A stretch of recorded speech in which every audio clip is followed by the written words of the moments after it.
India is notorious for its complex tax system. It's almost impossible for new businesses and startups to understand the direct and indirect tax systems. This problem gets even more aggravated when constant changes are made to taxes with each financial year. But things change with the new goods and services tax, commonly known as GST. Let's take an example.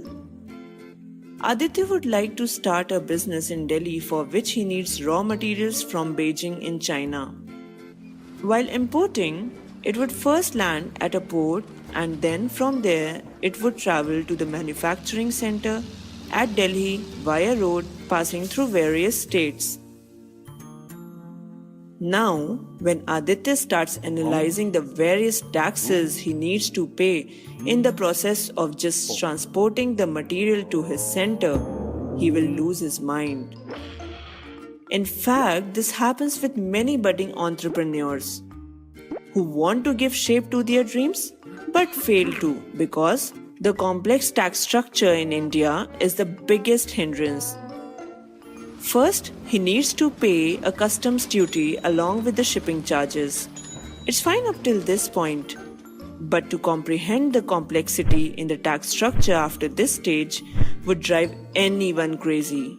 He would have to pay central and state governments 10 different taxes like central excise duties, service tax, VAT, central sales tax, octroi, etc. And not only this, he also would have to pay tax on taxes already collected by the government. To understand this, let's take a very simple example under the present tax system. A seller in Mumbai sells a product to a buyer in Nagpur. On top of the price of the product, VAT is being charged. Now the same product is to be sold from Nagpur to Chennai. The seller in Nagpur increases the price to gain profit. Now on top of the new price including his profit, central sales tax that is CST is added. The price of the product for the buyer in Chennai will comprise of cost of the product plus VAT plus profit plus central sales tax. Don't you see the cascading effect of taxes here? So how does GST affect the taxation system? The goods and services tax promises to alleviate this problem among many others. GST is a consumption-based tax which is levied on sale, manufacture, and consumption of goods and services at a national level. Only one indirect tax has to be paid by the trade and industry, and all other indirect taxes like sales tax, purchase tax, service tax, octroi, etc. will be absorbed in GST.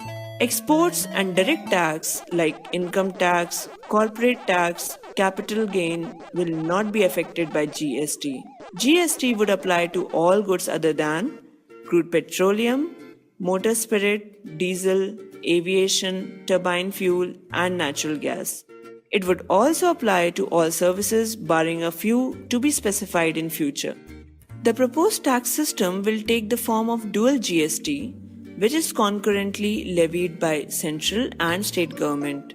This will comprise of central GST, that is CGST, which will be levied by center, state GST, that is SGST, which will be levied by state, integrated GST, that is IGST, which will be levied by central government on interstate supply of goods and services. So who is going to pocket the taxes? In case of intra-state transactions, seller collects both CGST and SGST from the buyer. CGST goes to the central government and SGST goes to the state government. And in case of interstate transactions, IGST will be levied on interstate transactions of goods and services and the tax gets transferred to the importing state. What would be the cost of the same product under GST system? Products sold from a seller in Mumbai to a buyer in Nagpur. CGST and SGST is to be added. Now again the same product is being sold from Nagpur to Chennai. This is an interstate transaction, so IGST will be applicable now. But wait a minute, isn't this tax on tax again? So here is the twist. A tax has already been paid on the product in the form of CGST and SGST. So the buyer in Chennai gets a tax credit. The IGST gets reduced with the amount of CGST and SGST. This prevents the buyer from paying tax on tax. So, under the GST system, the drawback faced by the manufacturers and business class due to cascading effect of taxation and also complexity in comprehending indirect taxes has been removed to some extent.